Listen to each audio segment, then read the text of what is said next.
Welcome back to Your View. Thanks for staying with us. So we have seen and heard how widows are being maltreated at the death of spouses in Nigeria. In some cultures, actually, women are seen as mere chattels and therefore lack every right to inherit any property when their husbands die. According to customary laws, the woman is still considered as part of properties, the man, which can even be inherited. Now, to commemorate the International Widows' Day, which is scheduled for Friday, we celebrate today with the widows. Joining us is the founder, God's Wives International, Ayoyemisi Jayola, yes, and the Executive Council, God's Wives International, Taiwo Oluyomi Adejimo. Welcome to the show, ladies. Thank you. For those of you that don't know, Auntie T used to be a member of Your View. She used to be a lady of Your View until she disappeared into thin air. But good to have you back, Auntie T. Thank you, Mariah. So you can call us on 070-8066-8014. You can also tweet to us at TVC Connect. Please hashtag YourView TVC so we can read your tweets. So every year there's this celebration of International Widows Day. On June 23rd. On June 23rd. Now, in the past years, how effective has these celebrations been for widows across board? And we would also like you to share with us your experience as a widow in Nigeria, because before I even get to the celebration part, the average widow in Nigeria doesn't get a support system. So how have you managed, how have you fared since the demise of your spouse? Let me start with Mrs. Jayola. Yeah, thank you very much. Widowhood, first of all, it's a situation. You find yourself in it. Nobody calls or makes a phone call. Nobody says, I want to be this, unless the husband has been sick and it's been managed. So anything can happen. Yes. Okay, for the past years, being a widow, it's been a managed lifestyle. No widow ever gets out of it. As long as you are in for life, unless you remarried. Now, for the past 7 years, United Nations endorsed the celebration of World Widows Day all over the world by Lumba, initiated by Lumba Foundation. Lumba Foundation asked for it and the UN accepted. So it's the normal thing every year all over the world that widows should be celebrated June 23rd. We do not know why the date, but we know we have to do this every year. Now, in Nigeria, mainly God's Wives International by Serendipity has made it very, very important that June 23rd, every widow should be celebrated. Dance with yourself. Eat what you want. Wear your best dress. Do anything without fearing that you'll be arrested. Because the only day is the only day that you can go to the public and say, I'm celebrating my situation. I used to weep, today I want to dance. Well, as Joker said, is it an Aya situation? I mean, it's an Aya. It's an Aya. Yes. Because should we feel pity or do we sympathize? What exactly? The pity is in the situation. Okay. It is Aya. My husband died 9 years ago. And when people chat me on Facebook, they say, oh, yeah, sorry. I say, don't pity me. I've passed that stage. If somebody has to pity, I'll do that inside. I won't let people pity me outside because I can control it. What we want to do is let widows know that you are the winner. Two people standing, someone fell. You are the L shape. I've always said it, L shape. You are the one standing. This is the man lying down. You are a winner. That means in the game of life and marriage, you won. Okay? You don't need to live in the pity party thing. Most times when spouses die, they leave the other person tending for couples, for the children alone. How has it been faring with children? I'm sure you have children. How have you been, managing the situation with the kids, especially when it comes to parenting? Sometimes you need both parties to be able to balance parenting. I wish I wouldn't mention this. When I was coming in, I wish this wouldn't come up. In the Black Africa, it is a problem. When somebody dies, the woman needs to give herself the assignment to go on, moving on, taking care of whatever the husband left behind. In the black Africa, the widow is left to do 99% of it. Where people help you to train your children, it's luck. Some people helped me to pay my children's school fees. Yes, some people did. When I had problems, some people offered a house. You know, things like that. People come in, maybe 1% out of 100. We ask, what can I do for you? In the black Africa, in the Western world, when you become a widow, there is a support in place. Okay. You don't need to ask for it. Okay. And then in the black Africa, it is widows who come, gather themselves together and say, okay, Lamashe, what do we do about this? This thing will kill us if we don't do something. That's why we have these organizations. I wanted to direct my question to Auntie Titi. Because now here I am, we're all still having our spouses and all that. And as she was talking about, this thing is not something you say you want to call and say, okay, I want it now. I want to become a widow now.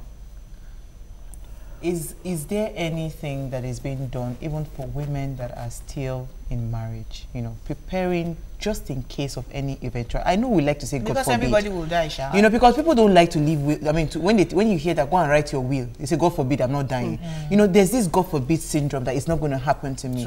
And it now happens all of a sudden, you're feeling like, okay, what am I going to do?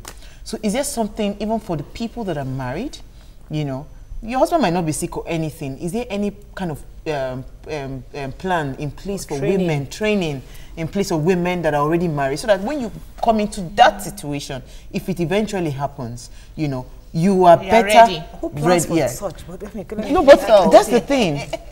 Thank you very much. It's a fantastic question because while we look after widows as carriers, we also have to think about those other women you've just mentioned. And of course, there's a big population in it. I studied law, but my vocation is no longer law. I'm passionate more about caring. I'm passionate about, you know, business and enterprise. And what I've been able to do as a lawyer, with my legal background, is now begin to talk one-on-one with a lot of women. Because you see, a lot of my friends sometimes, they take it so casually. You know, that unknown, women don't come to grips with it. And I warn women a lot because some women are industrious. They're enterprising. They do things already. If their husband dropped dead today, they're okay. Yes. But how many women, even when they're working at a 9-to-5 job, are really the ones prepared? Do they know what their husband really does? Do they know what he has? Do they know what programs he's put together for the children? Do they know if their names are on the house he built and said it's theirs? Do they know what you know, there's so much to learn. That because in the Nigerian scene, we have this pretentious way of saying, well, I know my husband. I know he'll not do this or do that. What about the family you're married into? That is your husband's family. Are they going to accept you the same way they were accepting you when you were the queen in his life? That's it. And you know, these are the situations you look. I take myself for example because you said we should also we always have to go on a memory lane. Right. You know, when my husband died, I was a queen in his home. Everything was oozing. Things were done with people looking at coming to first, madam. And then my husband dies. And everything becomes, let's teach her a lesson, more or less. Let's see how far she's going to go. Oh, Shebi, I'm sorry for those. Shebi, she used to be this, and control so much. Oh, let's do it this way. Let's see what she's going to do. But thankfully, you know, every woman today, I really, really would encourage and appeal to every one of us.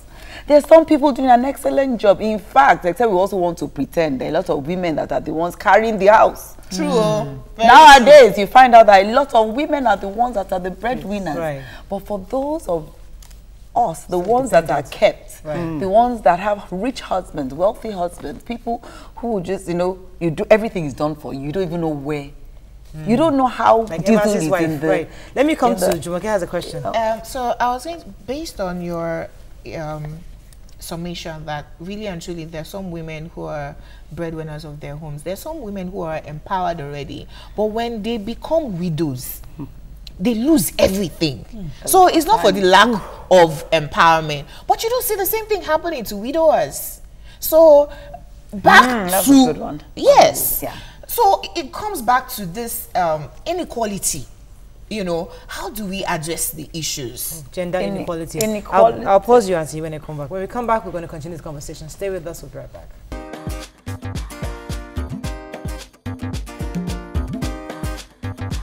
Stay tuned. Your View will be right back.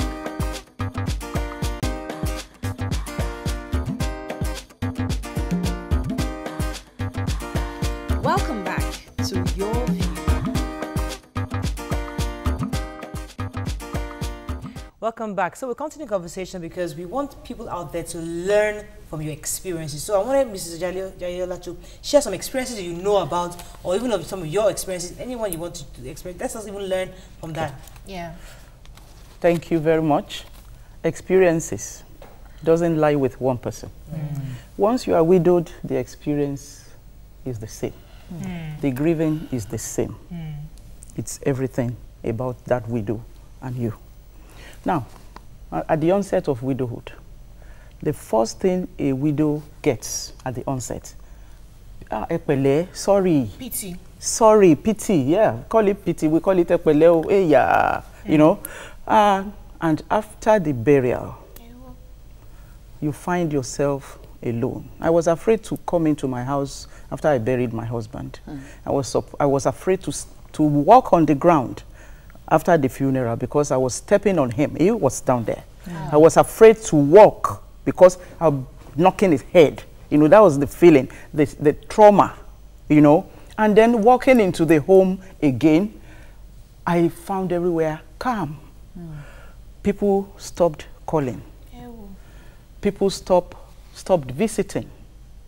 And then, well, because I've been taking care of widows for 21 years, I was used to seeing widows outside.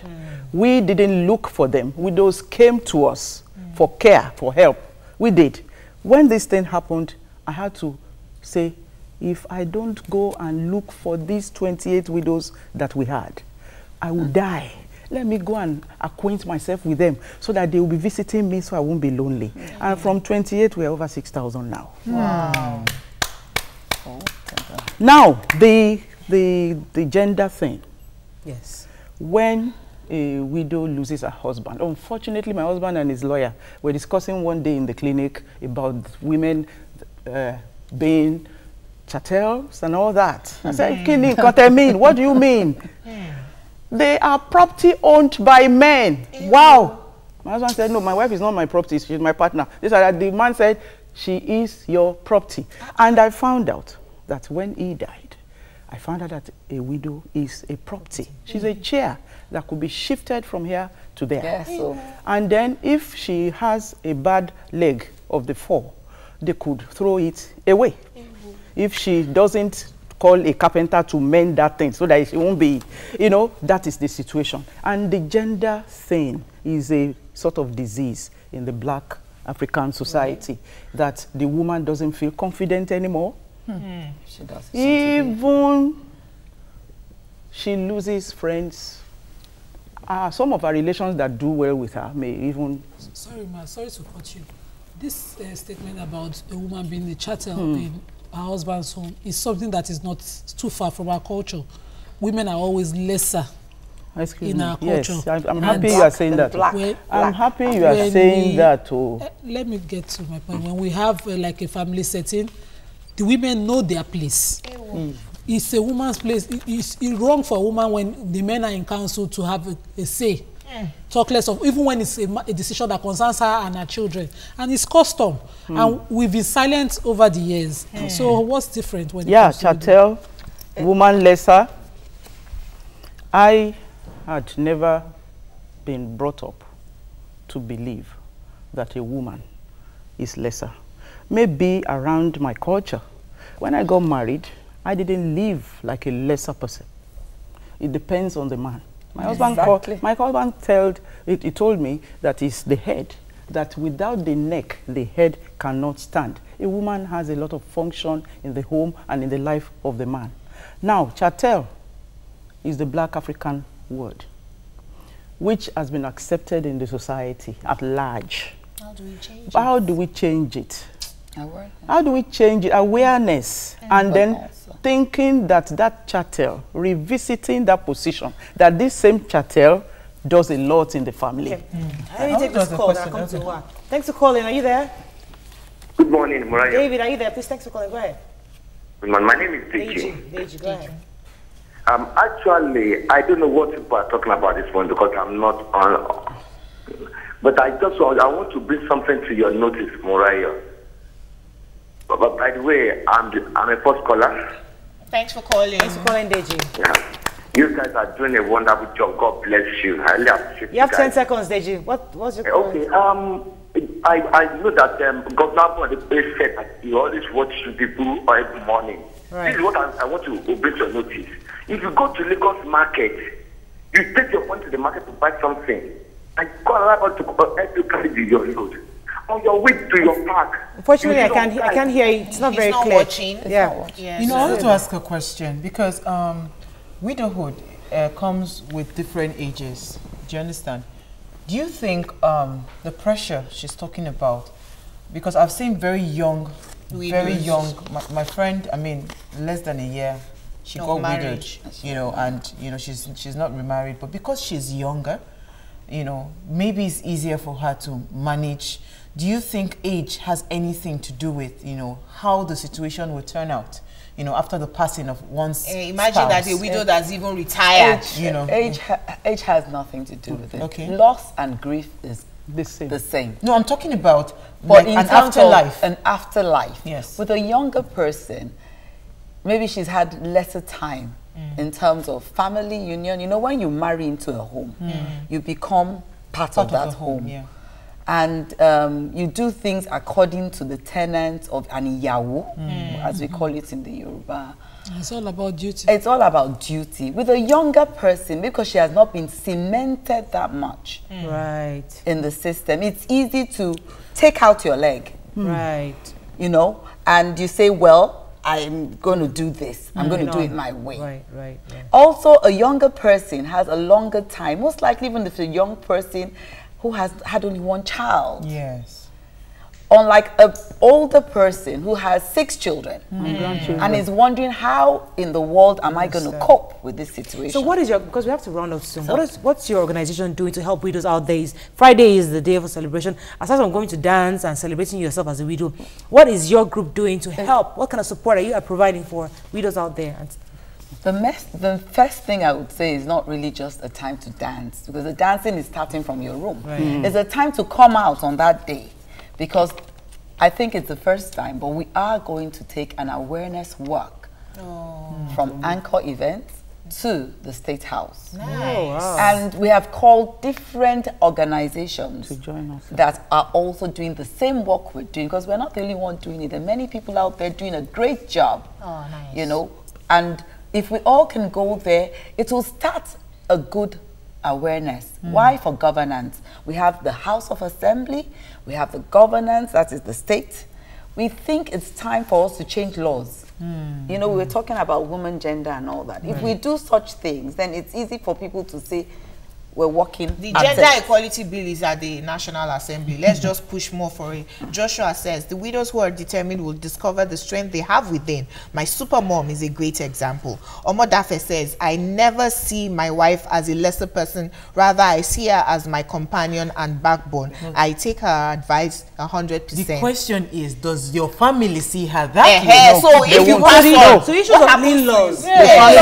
Family is very important. The family doesn't see Some people the are widow lucky, as but most the widows same. are not lucky. The family does not see the woman as but I the asked same. the pertinent question Yes. of that. There's a woman who is even empowered herself. Yes. But once she loses the husband, the in-laws now come and say, the house is our own. The children, oh, you did not even have a son. something and push her out. That's and about 45–50%. But Yes. it will never happen to a man like that, even if he's living in his wife's house. Nobody will come and say, so what do we do to change that culture? Can I just chip in? Now, I was married to a priest who preached a lot about family life. We did family life education, and it is in the Bible that the two shall become one. After marriage, it's not. It's not. Wow. So the woman can... Unfortunately, we have to close. But so Friday, there's going to be a walk. Yes. From Anchor House. Anchor House to the State House. Anchor events, which is in Agidingbi. It's starting, the work starts at 9 a.m., but we all have to be gathered. So widows, yes, widows and supporters. And supporters. But supporters who don't have that, you know, thing on them that, oh, if I support them, I may become a widow. No. Well, how are you faring? We have to close. How are you faring? I know you have like 4 boys. And I have 2 boys. 2 boys, and how are they doing? They're doing well. I mean, they're not boys anymore. They're young men. Their children are grown. They're grown up. They are great grown. support, you know. Their children are grown. And they're good children. And yours? Well, okay, yeah, 3 of them. We are doing very well. We are doing very well. Mrs. Jayola, the way you say we are okay. We are okay. It is where we go. On the mind. You have to decide what you want to be. That's all we can take on the show. Thank you very much for joining us. Thanks for coming. All right. So have a fabulous day. We'll see you tomorrow. Bye-bye.